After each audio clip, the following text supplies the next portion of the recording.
ukwamandla wethu ngaphandle kokubambezela ngenxa yezimo esibhekane nazo ngizonibeka esithombeni kunamaphoyisa ayiva elithengiwe. Julius Malema is the most corrupt person in the world. Phansi Malema, phansi! Phansi nge-EFF, phansi! Phansi ngamapara, phansi!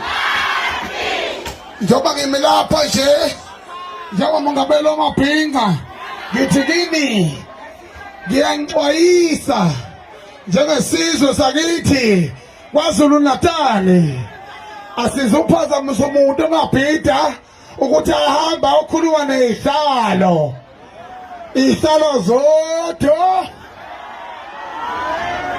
Hey, mina ngumshayi wenja ize ikhihliza mafinyila. Umshayi wenja ize ikhihliza mafinyila. uJulius Malema wadelela abamkhulu bethu. uJulius Malema wadelela umntwana ongaphinda angene. Wadelela umsholazi. Wadelela ubuholi bakaZulu Natali.